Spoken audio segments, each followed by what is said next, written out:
Well, many state and local governments getting duped by subpar personal protective equipment manufactured by China.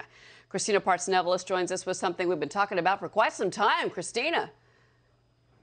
Yeah, I know. And now officials are finding a significant number of these N95 masks that just fall below standards. N95 masks are supposed to filter out 95% of airborne particles. However, the National Institute for Occupational Safety and Health tested about 67 imported masks, and they found 60% of those masks did not block out 95% of airborne particles. And that's affecting our frontline workers, including Rich McKinnon, who's been a firefighter for the past 24 years in Massachusetts. He said that they received faulty masks as well as all his teammates, but they have nothing else left to use. Listen in. Some departments, I feel, are going to have to use these masks in a frontline response, which is very concerning to us. It's going to put our members at risk. It's going to increase our members getting exposed to the virus. It's going to increase our members getting sick.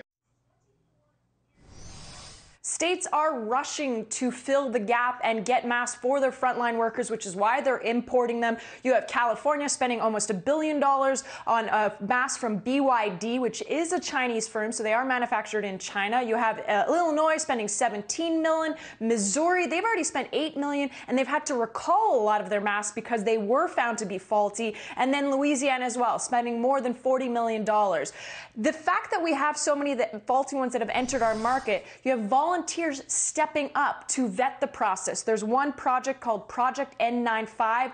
They reach out to suppliers to make sure everything is good. They have the proper documentation. I spoke to the founder, and he told me there are so many that just don't make the cut. Listen in. I would say that the majority of the goods now that we're seeing primarily come from China or abroad, as you can imagine. I would say in the upstart of manufacturing, especially the ones that are a bit more of a bespoke type of capacity, is probably in anywhere from 30 to 90 day range, to say the least. So he's saying 30 to 90 days where he feels that they'll have enough capacity here domestically to produce the products that we need. But if you're wondering at home, N95, some of these faulty masks, they should not have ear loops. The elastic band should go all around the head. There should be no markings on the mask. There should be no approved for children written on the mask, no colors, nothing of that sort. The issue, though, that we're seeing with this is that really domestic producers are needed so that we can have the mask made on American soil, Cher. And that's where the president's heading right now, Christina. Thank you very much, Christina Parts-Nevelis.